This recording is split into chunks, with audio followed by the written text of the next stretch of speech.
Good evening, everyone. Good evening. Good evening. Yes, there we are. Welcome back to Fellowships of the Spirit. Yay! Yeah, it is wonderful. It is wonderful. It is wonderful. We're going to call on you to do a solo. Thank you. Okay.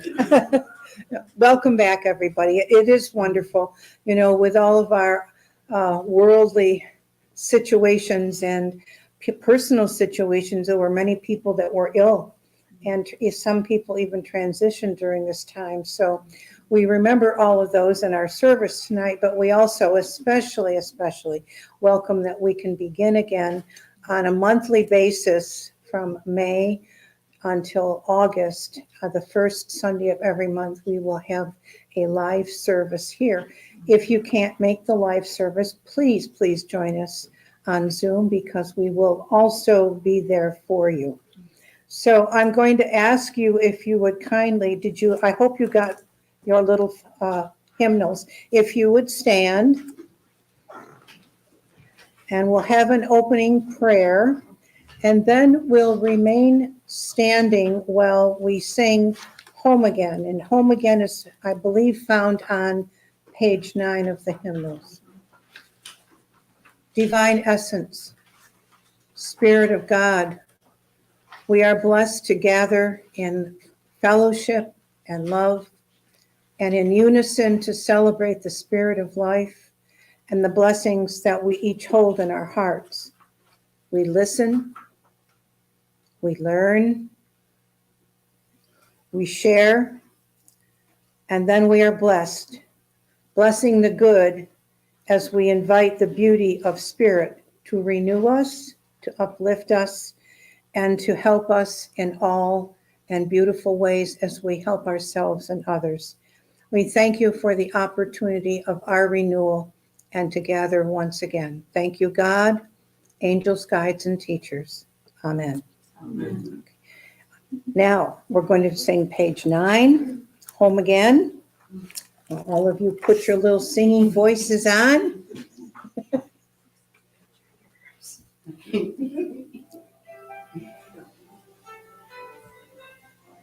No judgment, right? No judgment. No judgment.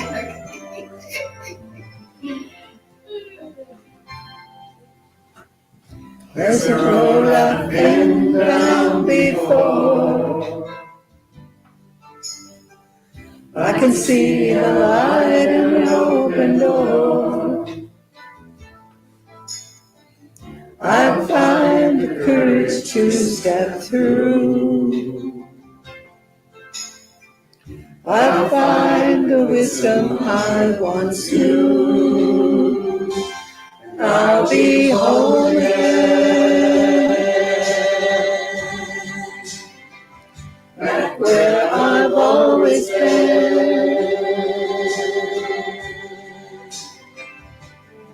As I walk the path, I'll take your hand, back home again.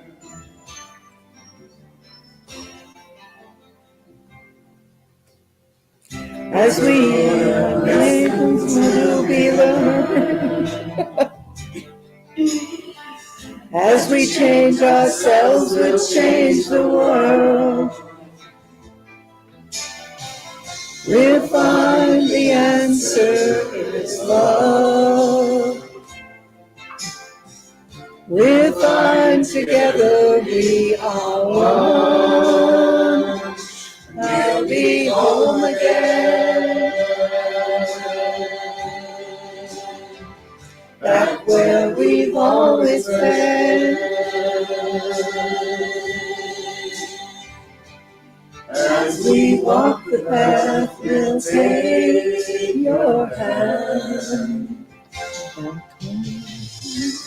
Each one of us is a part of the whole. We can shed light on the darkness one by one. We'll be home again, back where we've always been. As we walk the path, we'll take your hand. We'll be home again, back where we've always been. As we walk the path, we'll take your hand. Home again.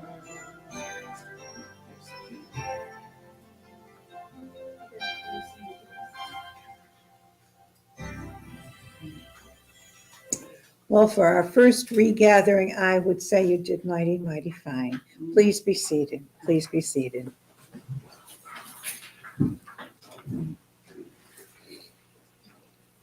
I have an inspirational reading from a book called A Grateful Heart, and it was given to me in 1996 as a birthday gift.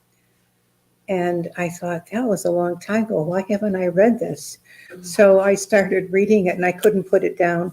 And I did find a beautiful passage to share with us that's so appropriate for our regathering. And it is by, if I say this name correctly, Yogi Bhajana. And so here is his beautiful words of love and wisdom. Though infinite one, it is thy grace, the highest opportunity for humanity, that we can sit and think and be together to praise thee, O Lord. Of creative consciousness, O cosmos, moment of positive existence, positive relationships, positive love, and brotherhood. Dedicated unto this is the highest reward on this planet for the individual being, and you are the one who granted it. Our gratitude for this, and may your blessings shower upon us to make us healthy, happy, holy, and may we live in a raised consciousness of universal consciousness of love, peace, harmony. Give us the power to exalt thee. Give us the power to be thy channel. Isn't that beautiful? Yes. I can imagine it was written quite a while ago, but I thought, oh, more than ever, it applies to where we are on the planet today. Thank you. Thank you so much. We love to have a few minutes of meditation, and the opportunity of doing that together collectively is always a little different than you sitting at your home all by yourself. In fact, I think it's a blessing that we can share this together.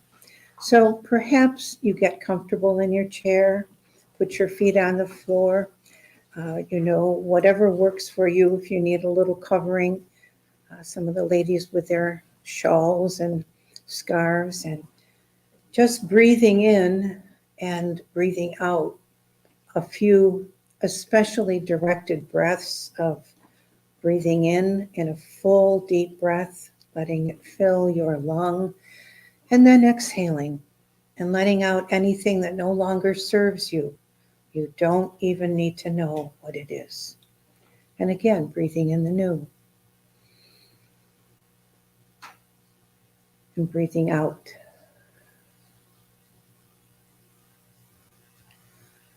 Thank you, God, while we share this time in silence.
As you gently and quietly bring yourself back to the beauty of this room and one another, isn't it nice to share in the energy of that? It's beautiful.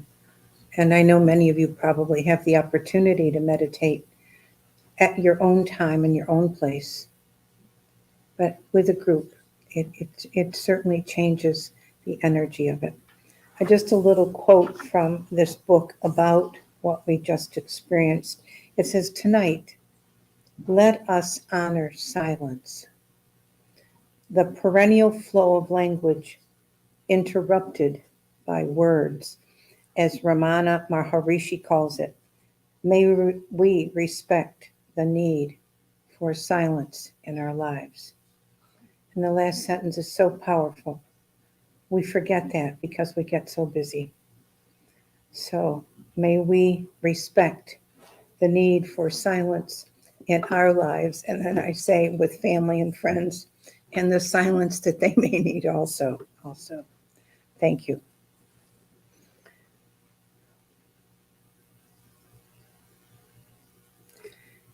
At this time, I would like to call forward the healers so that we can share, give and receive hands-on healing.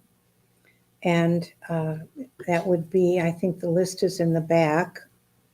Is it not? Please, Connie, could you fetch that, please?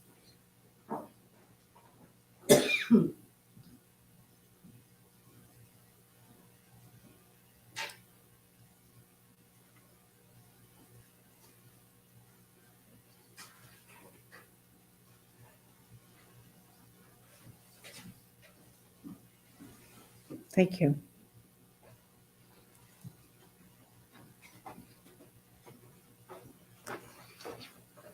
The leaders are on the next page. Okay. We have tonight as the healer Connie Dutcher, John, yes, Lindsay. back again, Lindsay, sorry. John Lindsay, and Tom Kratzley. Would you come forward, please? Thank you. And Rocco has generously and lovingly given us a healing song. And you're going to find that in the hymnal on page 6. And we like to sing that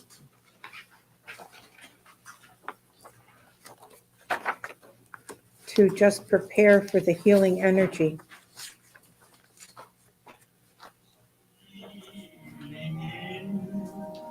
My song, there is healing in my words, there is healing in my touch, the touch of love. There is healing in my hands. There is healing in my mind.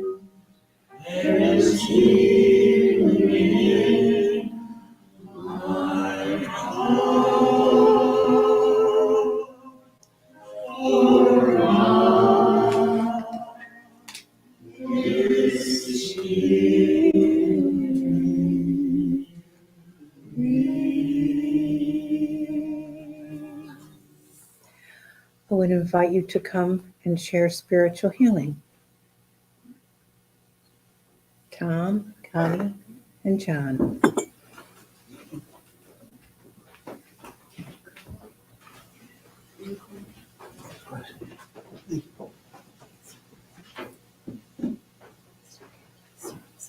Yes, please.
Terry.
To our healing list this evening, you may want to add many of your own loved ones and friends silently in your own heart.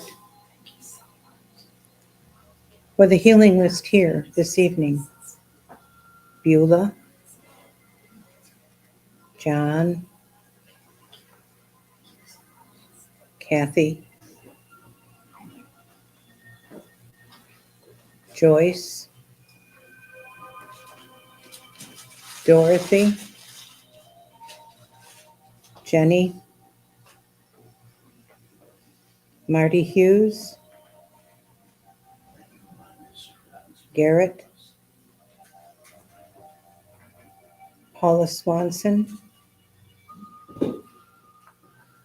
Jane, Connie, Rocco, the Kolani family, Brooks, Roger, Joe, Alex, Ray, Richard, Linda, and Lisa, and many, many more throughout the world who need healing prayers, who have no one to pray for them. May a thought of love and healing reach their hearts and souls. May the earth itself find renewal from love not only here in this country, but all over the world. We are blessed to understand and know the beauty of spiritual healing. As the healer gives, we receive, and then we have a chance to give in the future and receive back. And on the chain goes. And that is magnificent. I'd like to close this healing portion with the prayer for spiritual healing. We did not say it in the beginning. We don't have to. It's just as significant before or after. And I don't know if that is in any of our books, Elaine. I did not see it. Okay. Well, healers from the Healing Temple, you know the prayer. And so please help us, help those that are with us tonight. I ask the great unseen healing force to remove all obstruction from my mind and body and to restore me to perfect health. I ask all sincerity, honesty, and I will do my part. I ask this great unseen healing force to help both present and absent ones who are in need of help and to restore them to perfect health. I put my trust in the love and the power of God. Thank you, healers. Thank you, people that are with us. You are We are all healers to one another somehow. It may not be in a formal setting, but a kind word and a loving heart are the true symbols of healers. And oh my, do we need you now? The world needs us. So thank you, Connie and Jane and Tom and John. Thank you for serving as healers. For this evening to speak of our speaker, it is my privilege. Mark Thomas will be speaking tonight, and he is such a gifted speaker and so easy with words. You know, sometimes we get kind of in a harmonic kind of, because his words are so easy to float along. Mark was born and raised in Rockford, Illinois. Mark's early spiritual development came from his family, which was actively engaged in the United Methodist Church. After graduating from the University of Illinois, Mark moved to New York State, where he took a job managing the outdoor educational center for SUNY Brockport. After 7 years in that position in 1982, he and Elaine were married and started his training and consulting work in the human resource field. Elaine and Mark began applying their accelerated learning tools of NLP to the teaching of spiritual development practices through their modeling course known as Spiritual Insight Training. And I'm sure some of you have been to that. And I was so excited when we began it. I just was thrilled. Elaine and I worked very hard, slinging pancakes in the kitchen. I do remember that, Elaine. And it has proven over all these years to be a constant way of people accelerating their spiritual growth and opening up their hearts and their minds. In 1988, along with Dr. and Mrs. Panabianco, Elaine and Mark founded Fellowships of the Spirit and its School of Spiritual Healing and Prophecy. Mark's interest in public service brought him to be elected to the Pomfret Town Board in 1991, and he served as Chautauqua County Executive for 2 terms. God bless you, Mark. In 2007, well, that is a highly responsible job. In 2007, Mark returned to his original career as the director of Western District of New York State Parks, retiring from public service in May of 2018. Over the years, Mark's passionate desire for spiritual development has brought him to study Vedic, Taoist, Buddhist, and mystical Christian teachings with a variety of teachers and writers from around the world. He currently lectures at various spiritual communities and continues to teach classes in advanced meditation, practices in the School of Spiritual Healing and Prophecy, and to its graduates. And it has been a joy to work and be friends with Mark and Elaine all these years. I'd like to welcome Mark. Thank you, Mark.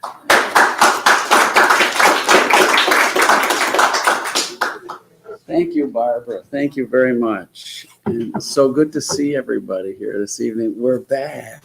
And boy, is it nice. It's so nice to be gathering again in fellowship and worship and enjoyment. So the topic this evening has a lot to do with joy. Imagine that. What a concept. I recently had read this book on conversation back in 2016 that happened between the Archbishop Desmond Tutu and the Dalai Lama in Tibet. 2 old dear friends, 2 gentlemen who have been spiritual leaders of disinherited people. In the apartheid with Archbishop Tutu leading his country through and beyond that, and with the exile for the Tibetan people. And the difficulties that leading under those conditions for decades is more than what people can imagine. But they have this abiding joy that permeates. We lost Tutu this last couple months, but the way they have approached what they did and their work is an example for all of us. So I thoroughly enjoyed the read of this book recently. And so the topic from this book that I've chosen this evening to focus in on, to drill down a little more on, is gratitude.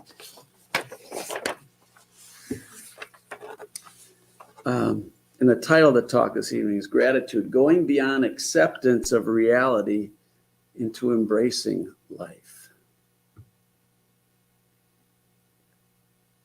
It's easy in these times to get embittered and angry and fearful and overwhelmed at times with what we've all gone through. And yet, that is and those being very human emotions and authentic responses to the troubles we've all been through in the world. And yet there's also this flip side of the coin. There's this opportunity for gratitude. And as we look back at some of these things, it's a topic that I think we need to spend a little bit of time this evening on, and one that we, as people as individuals and in community spiritually, need to really embrace. So I'd like to give you a couple, some quotes to kind of kick this concept of gratitude into a different level of discussion. First is from a Benedictine monk named David Stendhal Rast, who is a gentleman who I've enjoyed reading his material for a long time. He's another one we lost in the last year as well. He wrote, "It is not happiness that makes us grateful, it's gratefulness that makes us happy." Mm-hmm. Whatever life gives to you, you can respond with joy. Joy is the happiness that does not depend on what happens. It is the grateful response to the opportunity that life offers you at the moment. When you are grateful, you are not fearful. And when you are not fearful, you are nonviolent. And when you are grateful, you act out of a sense of enough, not out of a sense of scarcity. And you are willing to share. If you are grateful, you are enjoying the differences between people and respectful to all peoples. Grateful people are joyful people. A grateful world is a happy world. David Stendhal Rast. And then from Robert Emmons, who has done a lot of research, social science research at the University of California in Davis. His writings on the research that he's doing on the subject of gratitude. In one study, they found that grateful people do not seem to ignore or deny the negative aspects of life. They simply choose to appreciate what is positive as well. People with a strong disposition towards gratitude have the capacity to be empathic and to take the perspective of others. They are rated as more generous and more helpful by people in their social networks. And they are also more likely to have helped someone with a personal problem or to have offered emotional support to other people. To a scientific perspective, religious perspective, same message. In this book, there's a story of a gentleman I'd like to read the excerpts to you from. It's a gentleman who had a really tough go in life. His name was Anthony Ray Hinton. He spent 30 years on death row in the state of Alabama for a murder he did not commit. Could not have committed because he was at work in a lockdown factory when the murder was committed. And he was told by the police officers when he was arrested because he was a black. During his time on death row, Hinton became a counselor and a friend not only to other inmates, 54 of whom were put to death while he was on death row, but to the guards as well,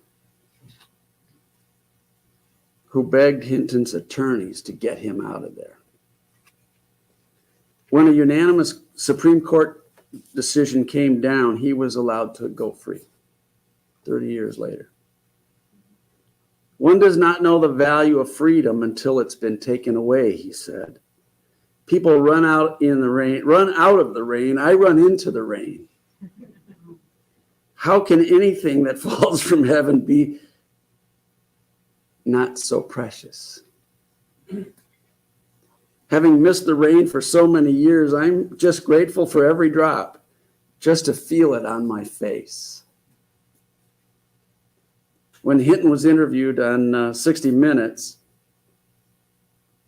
the interviewer asked him whether he was angry with those who had put him in jail for 30 years of his life.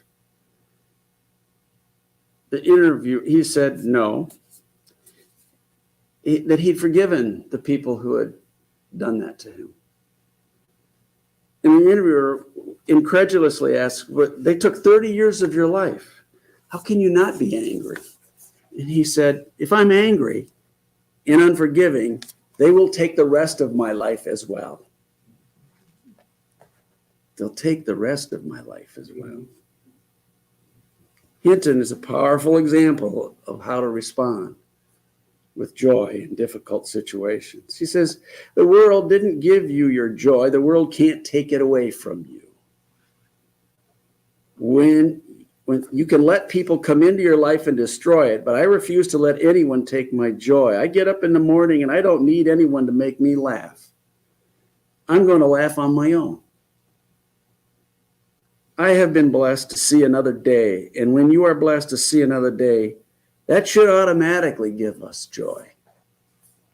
How's that for a perspective after 30 long years on death row? Quite remarkable man. You know, I get a kick out of my mother, my almost 94-year-old mother, who's be 94 in June this year. And one of the things she says all the time is I feel so blessed. Every morning I wake up, I feel good. I can get out of bed. I can move around. I can drive my car. I can go to the store and buy my groceries. And she still lives alone and has her friends and does things that she wants to do. She said, I feel so blessed.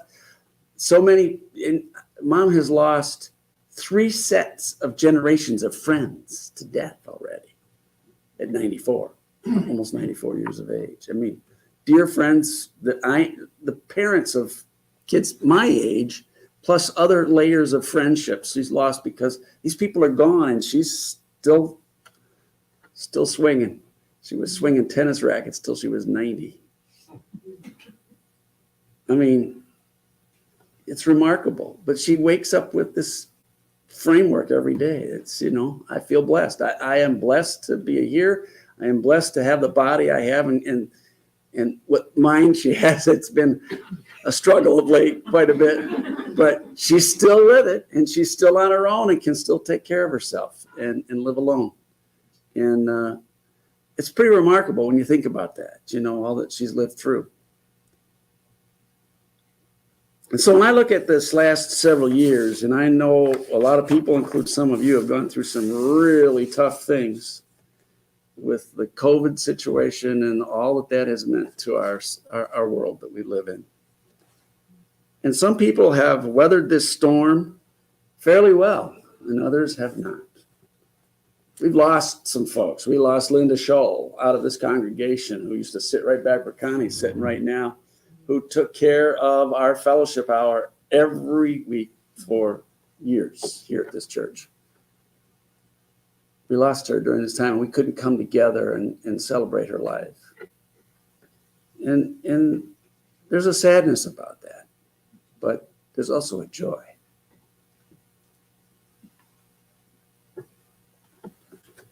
So we get this choice in life to struggle or to move like my mother does about, just get about it, get on with it, right? Make new trails on the journey. When I retired, as Barb said, in 2018, I made this list before I retired of all these things I wanted to do, right? And at the top of the list were things like travel. Yeah, right. Get my knees fixed. got that done just ahead of 2019, or in 2019, just ahead of the 2020 collapse of the capacity to get that done. Also, there were trips, there was visiting people and family and friends, and just there was many other things on the list, but then boom, that was done. So then I had to move down the list, right, to the deeper things on the list. And one of those was, over the years, Elaine and I have accumulated a fairly significant library of books that were not read, or were read in little snippets, bits and pieces, and used for talks or whatever we were doing, but it just accumulated. Well, guess who's been digging in on books? Yeah, I have. I've had the time and the energy, and being at home a lot and quiet time, and instead of putting on the tube, just pull out the books and start reading. Start doing the research, drilling down on some of the topics that I've wanted to explore for a long time because I could. Yes. You know, it's like it was there. It was time to do so. So did do that. I also had on that list down further, create more classes to teach, which I've done that too. And part of the reading resulted in more stuff to share for that as well. And gardening was on that list. And we've done 2 years now. We're planning garden year number 3. And we've eaten a lot of great food over the last couple of years out of our own backyard. And we've gotten our granddaughters, our little ones, involved with gardening with us and enjoying that and learning about it. And so it's these are the kinds of things that the refocus of attention from the things I thought I wanted to be doing or would be doing, the deck reshuffled. And it went down the list further. And it's been full. Sorry? Somebody moved your cheese. Sure did. Sure did. And yet, even in the process of that, I can't say I haven't missed seeing friends, spending time with family, going on those trips that I've been wanting to do for a long time. They just got pushed back out further. There were inconveniences. Oh, yeah, absolutely. We all experienced that. Some people got a little worked up about that. Some people like to turn inconveniences into problems. And some just kind of weathered the storm. And yes, I would say I've shed a lot more tears in the last couple of years than I have in a long time. But was I willing to dwell upon them? We had one of the teachers Elaine and I had years ago, this guy named Tony Robbins.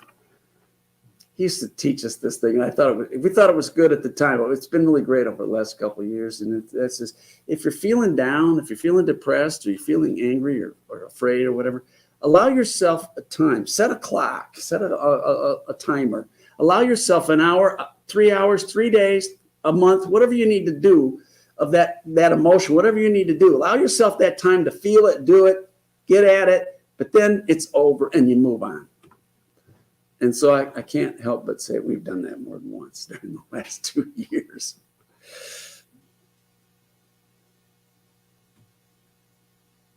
You know, we get choices. We can reject the realities that we're facing and get pretty worked up about that. We can accept those realities, or we can embrace them. And those are choices we get to make at any given day or any given time. I would like this evening to invite you to start embracing life with deeper sense of gratitude,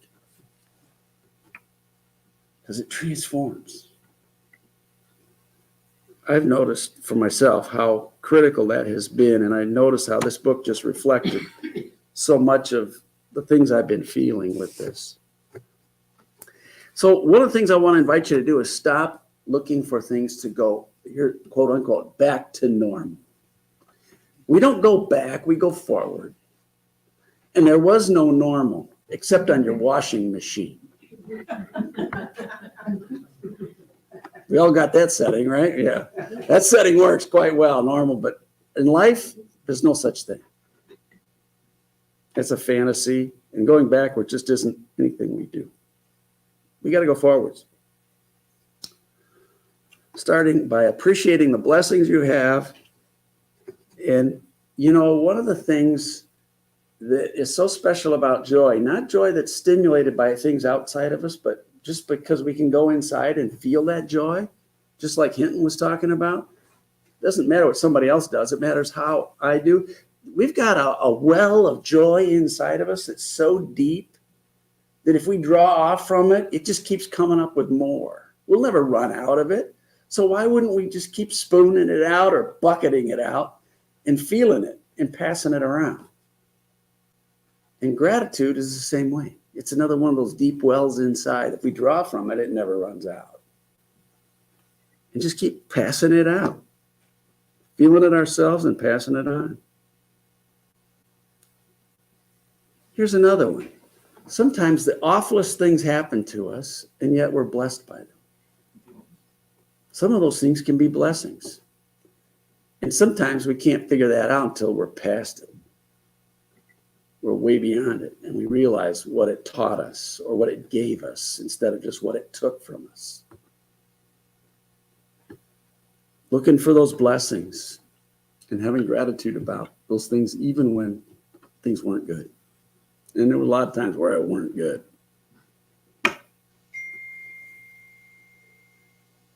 Because it's in those moments where we can come to the appreciation for what those situations we went through, as awful as they may be, they help. When we get to the point where we can have joy about them, we can have gratitude for what we gained from them, what ends up happening for us is that we heal. We heal on a very different level because we're no longer struggling with it. We're no longer letting it pin us down. We're moving forward.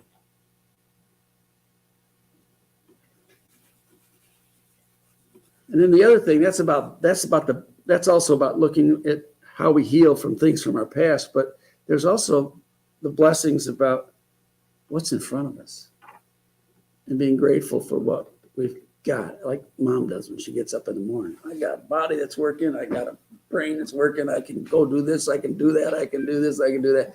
And off she goes. So we got an opportunity tonight to really look at this and to take this forward in our lives. I call it the reset button, hit the reset. It's like, okay, you're feeling miserable about something, allow that miserableness to be felt for a little bit, and then go, okay, the flip side of that coin is, and where's the gratitude underneath that? What are you going to do about it? What are you going to do with it? So we can start on a new journey that runs on generosity and on forgiveness. We can start on a journey that's on compassion and about humor. And we can start a journey that runs on blessings and new perspectives. And it's time. Thanks.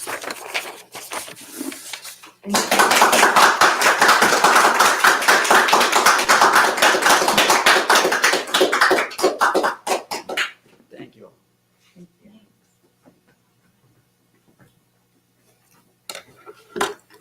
Thank you, Mark. So very inspiring, things to go, seeds to plant, go home and think about new things and what we can do. And,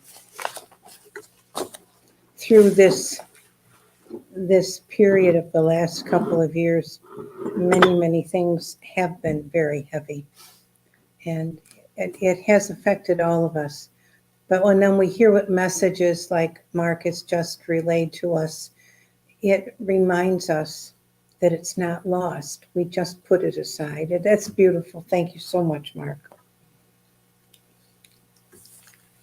For the next part of our service, Mark? yes? Yes. Here. Yeah, you need to announce it. Oh, yes. Thank you. Thank you. I'd just like to say that Mark thanks you for his opportunity to speak with you, and we certainly are enriched by that. And now we're going to have the end of the live Zoom or live recording portion of the service end. So we just kind of want you to know that, and we'll go on with the rest of the service.